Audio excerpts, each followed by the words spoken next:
Good evening and welcome to the Business Day. I'm Milton Walker. Supreme Ventures has acquired the assets of Champion Gaming Company. The acquisition allows Supreme Ventures to enter a new segment of the gaming industry. TVJ's Andrew Laidley reports. Supreme Ventures expanding its reach by acquiring key assets which positions the group to offer new types of services.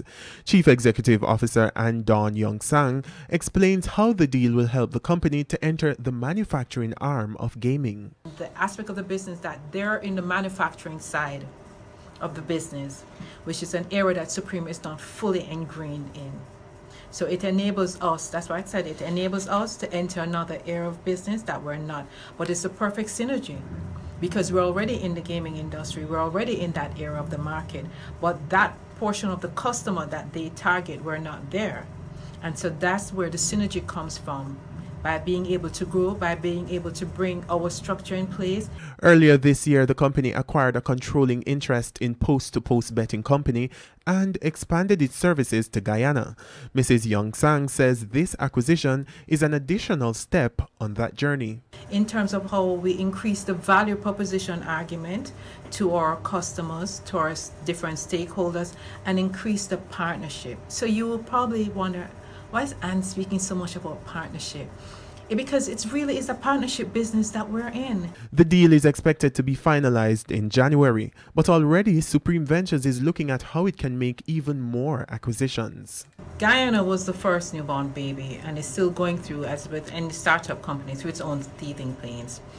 But we've had challenges, we've overcome them, and we have a great foundation upon which to build upon. And we plan to take it elsewhere.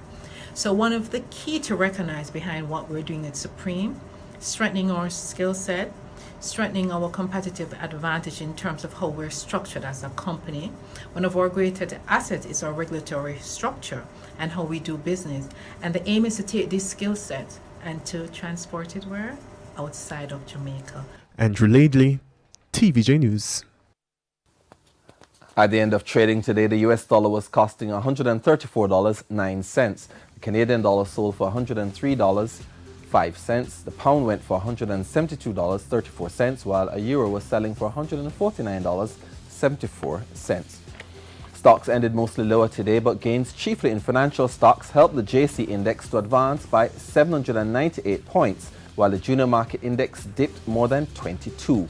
The stocks making the most gains were Jetcon, Sagicor X Fund, T-Tech, JMMB Group, 7.5%, and Paramount Trading. The biggest losers were Caribbean Flavors and Fragrances, G West, MPC Caribbean, Clean Energy, Siboney, and Lasco Financial. That's the Business Day. I'm Milton Walker. Good evening.